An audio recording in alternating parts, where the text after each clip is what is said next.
This episode of Manage Smarter is presented by Sales Fuel Coach, our adaptive sales coaching featuring 5-minute quick coaching personalized to each sales rep. Learn more about Sales Fuel Coach at salesfuel.com. Welcome to the Manage Smarter podcast with hosts C. Lee Smith and Audrey Strong. We're glad you're here for discussions on new ways to manage smarter, hire, develop and retain talent, improve results, and propel team performance to new heights. This is the Manage Smarter podcast. Welcome to the Manage Smarter podcast, everyone. I'm Audrey Strong. I'm the Vice President of Communications here at Sales Fuel, and we've got an excellent guest for you today. And I'm C. Lee Smith. I am the President and CEO of Sales Fuel, not the excellent guest, however, hopefully an excellent Steve Napolitan is our guest. Hi, Steve. Hey, how are you? Hey, we're good. We're thrilled to have you on the show. Well, thanks for having me. I'm excited as well. Well, for those of you who don't know Steve, we met him several times through the C-Suite Network at events around the country. He is a 2-time #1 best-selling author and award-winning marketer and has made millions for his clients and worked for companies such as Apple, Intel, Charles Schwab, and Nestle. My God. Steve has some thoughts and tips on managing smarter for all of you, how it looks growing with a growing global workforce and the tech and the AI that's coming our way. And you also have a unique view of work-life balance, Steve, and hours versus productivity that we're going to put on everybody. Yeah, I want to learn more about that. Absolutely. I think it's a big deal. Like, you know, we're moving past the age where we're defined by how many hours we work, more by what results we're producing. And that has been the case for years, but it's like more of a conscious effort. And we're finding too that when we work less hours, the hours we do work are so much more productive. And so it's a big leap, and it takes a different shift in mindset because we're not used to thinking this way. Some of our audience is here in the United States, and so we're used to being, up toward the top in levels of productivity worldwide. And I think we're like number 4 in the number of hours worked, something like that. Last results that I saw. Are you seeing that the folks in the United States are now starting to realize, I may want to stop killing myself and dial back the number of hours, but the productivity stays high? Well, it is emerging. I would say it's still the minority of the thought process, but I typically work with C-level executives or entrepreneurs or other leaders, and it's a must for me to start with the leader, because if the leader doesn't believe in it, it's really hard to make a cultural shift in an organization. And so typically when I'm working with the CEO, let's take as an example, and we start making shifts in their daily activities, weekly, quarterly activities, and allowing them to have more time for themselves. Because, for me, I was a complete workaholic, grew up in Silicon Valley with all these fast growing companies, and you're working. And I got stuck in that rat race myself. So I firsthand saw the difference in my life when I actually slowed down. And that I was actually making better decisions, smarter decisions, where I noticed how many mistakes I could have avoided if I would have slowed down just a little bit.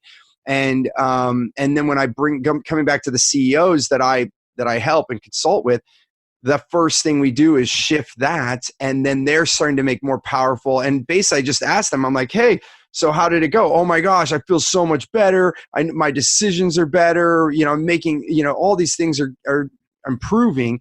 And then I basically say, well, why wouldn't you want this for all of your team? And then that's when the light bulb goes on. So it's very important for us. I think first it comes back to us as a person, like to really experience that when we actually slow down, we find we have a lot more answers in our head than we thought, because we didn't quiet ourselves. When you're just go, go, go, go, you can't slow down enough to actually hear how smart we are. We're all smarter than we think we are if we give ourselves enough recovery. When you deplete your energy, I guess the last metaphor I'll give here to kind of seal the point on this is that if you had a battery operated drill, and you're drilling holes and you have like 5 more holes to do, but your battery is dying and it's going and you're barely getting those done, and you're like, just 5 more, I can do it. It's not smart. If we actually stop, go get another battery, yes, we're stopping that work, but it makes all the difference in doing it at a faster rate. And so it's way overlooked. We're not recovering. I'm really curious how you actually get to have that conversation, because like when you first have the conversation with a CEO and you want to tell them, it's like, hey, if you actually took more breaks and worked less, your productivity would go up. I bet that a few people have looked at you like you're the devil or something, and they want you to get out of the office. Oh, absolutely. Like I can tell you when I've said this before, and when I talk about it globally across the whole organization, they look at me like I'm the craziest person in the room. They're like, we need him to work. What are you talking about? Exactly. And you know what it comes down to, Lee, is I have to really find out what they want. So it comes back, a big part of all of this process. And this is, for everything, even like growing a team, I call something wow team. Like, how do we have wow teams? It's where you meet someone where they are and you find out what their personal goals are with the organizational goals. And if they're both in alignment, then we have a wow match, right? That person's, and this has been said many ways. Like if you look at Built to Last by Jim Collins, you look at, if they're the right person in the right seat in the company, but then taking it one step further, looking at their personal agenda. And so when I sit with a CEO, it's like, okay, what is your goal? Like, what will having that do for you? What is your challenge or slowing you down from having that? And how is that affecting you in the organization? And within that, I can find the reasoning to try these new methods out, because they, it's hinged on their goals, not just some wild pipe dream. It's that, instead of just saying, hey, let's try working less, they'll slap you, right? Right. But it is, you said it's counterintuitive, and it is, but in looking at what you're saying technology makes it more efficiencies. These forces seem to be clashing into each other. This is what my brain is saying, which is you want me to provide more value be more productive in the time that I have. I have technology that makes it easier to work in a global workforce, but now I'm doing meetings at 9 p.m. because the team on the other side of the planet needs to talk to me. Right. It can be that way. It depends on how you set it up. And, it depends on where you are. And so it is so global right now. Time zones are a big conversation. Right. Mm-hmm. I have one client right now. They're not working in the Philippines or in India. They've found an excellent programming team in Argentina. And then they're relatively in the same time zone as the Pacific time zone here on the West Coast of the United States. So this is where we truly have to look globally, and there has been good reason for people to go to India or the Philippines, which are two of the highest countries in outsourcing, but now that's really broadened, and it's not the only place to look. And so that comes back to that it truly is global now. And so it comes back to choice then, Audrey, like what time zone do you want to be in? And, there are times where you can come on, when they're coming on work, you're going off work, and you can have a meeting and hand the baton, and then you can have like a 24-hour workforce.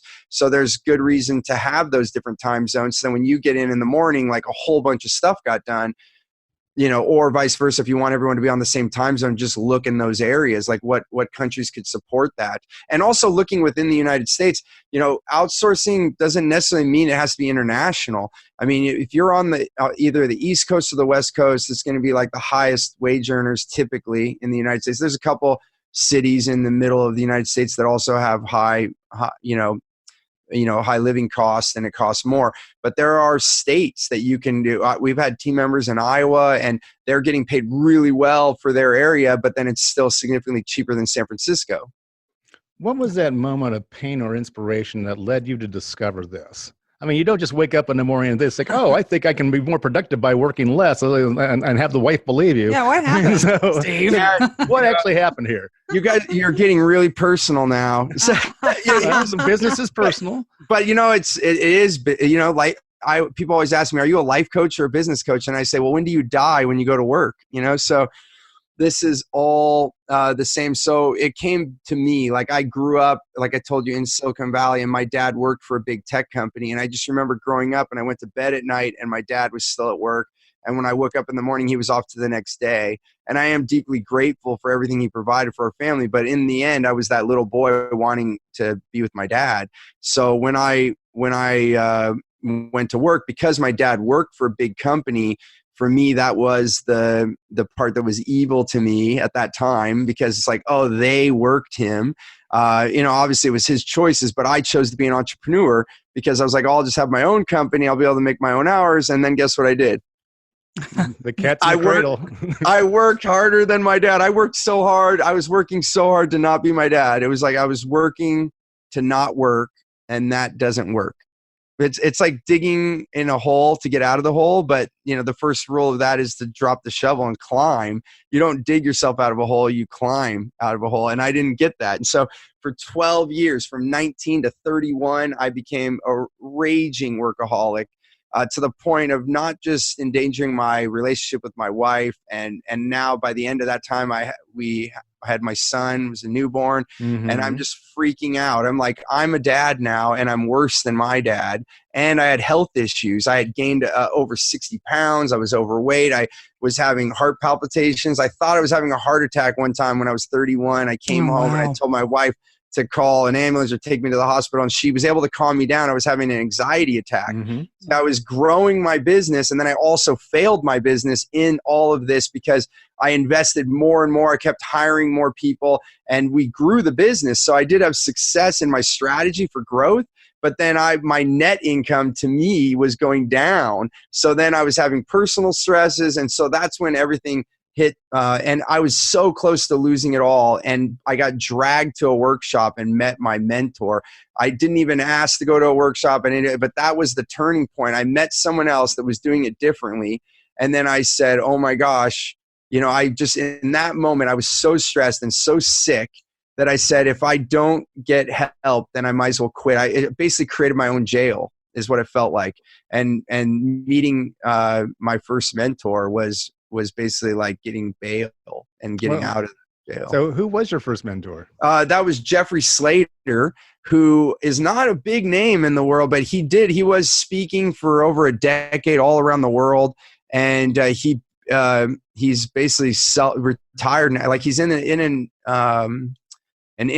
built himself up. He's a self-made person. And he basically, as far as financials, and now he's taken the last 2 years off to like rethink things. And he's doing what he's calling the Grand Initiative. He's taking billionaires out of their workspace and taking them into like no technology, and either in the jungle or in the mountains, and basically then coming back into the boardroom to make new decisions to rediscover. So he's taking like what he taught me to like the another height right now. He's still just now inventing it, and it's going to be invitation only, and he's doing it on his money. And then they can donate at the end of it. So he's basically making an invitation. They come and no charge. And then if they've felt the difference, then they can donate to make the next one happen, kind of thing. Right. So yeah, he's doing some big stuff. So that's fantastic. You wrote something in your pre-show questionnaire that I wanted you to talk and define a little bit more about. You say, we are beyond working hours for money, and we need to continue to shift toward paying for value. What does that mean in terms of management? So, we need to have so when I work with my team, and this is what I teach my clients, is that what do I want at the end of the quarter? What do I want at the end of the week? And then I want that accomplished. And I also want to have a narrow focus. So the whole thing of having this huge laundry list of things to do, it actually dilutes our productivity. So what I mean by it is I'm not so caught up on hours. I'm actually hiring them. It's thinking more entrepreneurial within a corporation. So you're creating a space for a task, a project, a big shift, a milestone. If you read Gino Wickman, he wrote a book called Traction. And in that book, he calls it the rocks. What are the rocks the company needs to have done to move to the next thing? And if you have a team of people or one person that gets a rock done and it substantially moves the needle of the company, then now we're talking. And if they get that done in 1 week instead of 2 months, like, do you actually care as a paying person? Like, would you pay the same amount if it made that huge shift in the company? So you have to start to measure these things. It does take tracking and knowing what we're going to do, so we're not taking risk. We're not throwing money at people and saying, I hope this works. We actually have to have a plan, right? So there has to be a strategy. But the idea is that I'm no longer saying, oh, you need to work 40 hours. No, I don't really care. If you actually can do it in 20 and you can go home and be with your family, the odds are, and the data's out there, I'm not the only one, that they're actually going to be way more productive.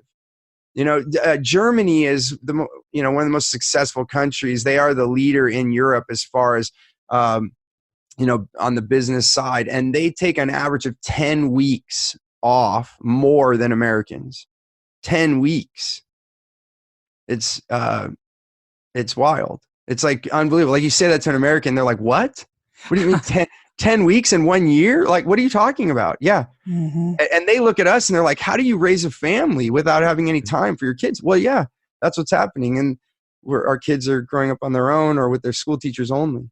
Yeah. And results end up in the news, on a daily basis around here. So you admit you're big into marketing, and you've got this thing called the client capture process. Tell me more about that. So it comes back. It's very in line with the WOW team. So what we already brought up about having, we discover, so now in order to make it easy, the reason I called the process that you just capture clients, almost like putting a net out fishing and all the fish just come right in.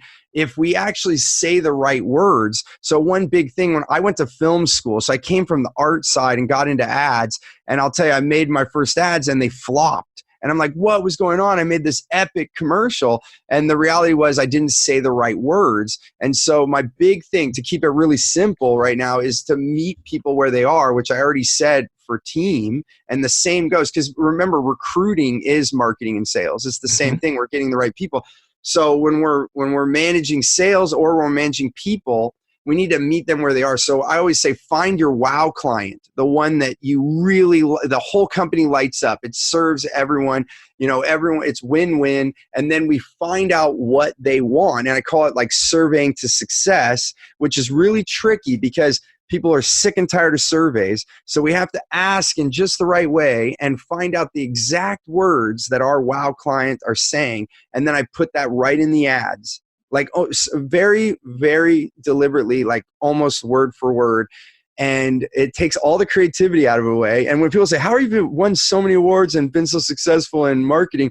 And I often say, because I didn't write this stuff, the clients do. If you actually take the words right from the client or customer and put it in your ads, I've quadrupled results, ROI on marketing just by doing that.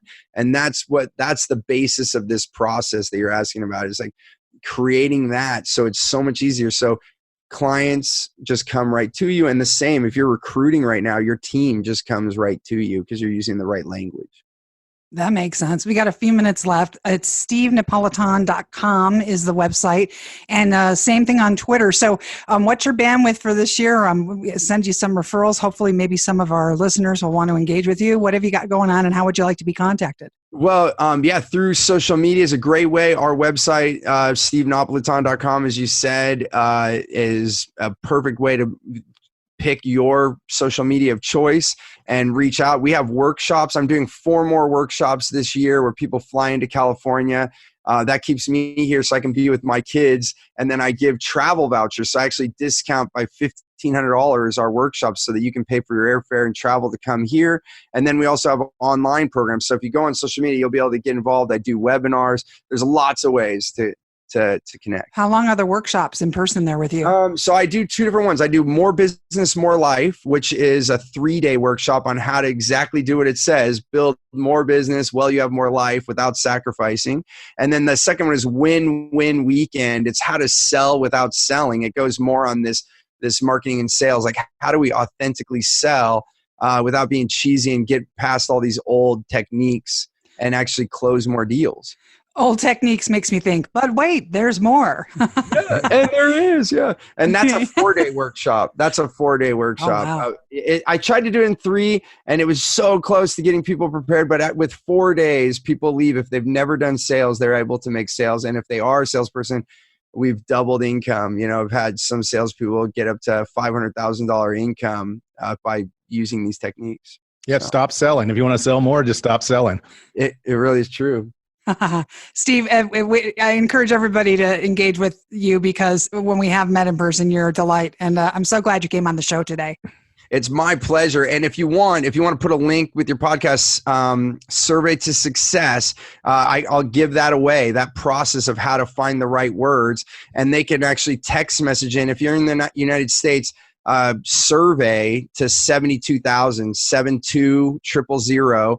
And that word survey, text that in, and then you can have that for free. Fantastic. All right, everybody, get on that. And thanks for listening to the show. And Steve, Thanks for coming. It's my pleasure. Thanks for having me. Thanks for listening. If you enjoyed the show, please rate and recommend on iTunes, Overcast, or wherever you get your podcasts. You can also get more great information at salesfuel.com.